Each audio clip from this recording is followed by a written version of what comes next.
සිද්ධිගෙන එන්නේ. අපි කලින් වීඩියෝ වල මමත් කිව්වා ආණ්ඩුව ඉතා සැලකීමක් වෙන්න ඕන වෙන වෙන අංශ වලින් එනවා. දැන් අපි ඉන්දියාව අඬකාල ඔය කතා කරලා ඔය විවක්ෂ මන්ත්‍රීවරුන් ඔක්කොම ගෙනලා වැඩමුලක් කරා කියලා අපි දන්නවා. ඊට පස්සේ මේ ඒත මාලිමාව කටියත් ගියා. ඊට පස්සේ ජාපනයේ රැසීමක් තිබුණා මේ විවක්ෂ මන්ත්‍රීලා ඔක්කොම කියලා. එතකොට ඒකට ටිල්වින් සිල්වා මේ තමන්ගේ මන්ත්‍රී කොල්ලෝ යවල නැහැ කියලාත් ඒ චෝදනාවක් තිබුණා.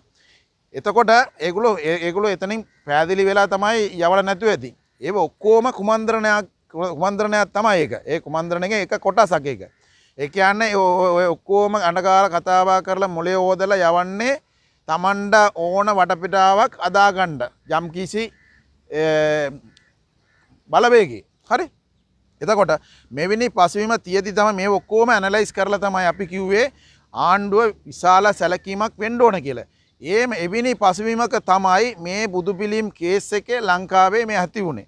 මේක ඇත්ත ගුදෙක් ඒ පන්සල ප්‍රශ්නයක් නෙවෙයි මේක. මේක ජාතික වශයෙන් ලොකු කලම්බීමක් ඇති වෙන්න පුළුවන් ඉඩකඩ තියෙන ප්‍රශ්නයක්. දැනට ඒක සාමාන්‍යයෙන් තත්ත්වයට ගෙනලා තියෙනවා.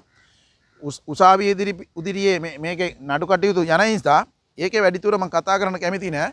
නමුත් මේ ප්‍රශ්නේ එන්නේ ඉස්සෙල්ලා ආණ්ඩුවේ පුත්‍යාංශයේ ෆේල් වෙලා තියෙනවා. කියන්නේ ඒගොල්ලෝ මේගොල්ලෝ මේක දැනගෙන කියන්න නැතු හිටියාද ජනාධිපතිතුමාට නැත්තම් මේගොල්ලෝ දැනගත්ත නැත්ත කියලා අපිට දන්නේ නැහැ.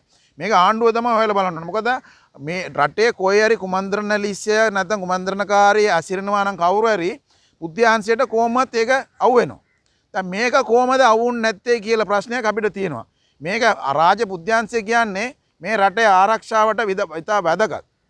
එතකොට ආරක්ෂාවෙන් තමයි අපේ ආර්ථිකය, අපේ සංස්කෘතිය, අපේ විදේශ සමතතාවය, මේ රටේ මහජන සාමය මිනිසුන්ගේ එතකොට එම දේම තියෙන්නේ. එතකොට මේගොල්ලෝ හැයි මේවිනි දේ එනවා කියලා ඒගොල්ලෝ කලින් දැනුම් දුන්නේ නැත්තේ ආණ්ඩුවට කියලා ප්‍රශ්නයක් මේ රටේ මිනිසුන්ට තියෙනවා. එතකොට මේ ආණ්ඩුව විශාල ප්‍රඥාවක් දරලා ලෝකෙ පුරාම ප්‍රචාර කරලා ටුවරිස්ට් ගෙන්නන්න විශාල වැඩ කොටස කරගෙන ඉන්නකොට ලබන අවුරුද්දට විශාල ඉලක්කයක් තියාගෙන ඉන්නකොට අපි ඩොලර් සංචිතය උඩට ගන්න වැඩපිළිවෙල ගන්නකොට මේ වාගේ කඩාකප්පල් කරනකොට කවුරුත්ම මේ ලංකාව විශ්වාස කරන්න නැවත වතාවත් කඩම් වැටෙනවා ලංකාව.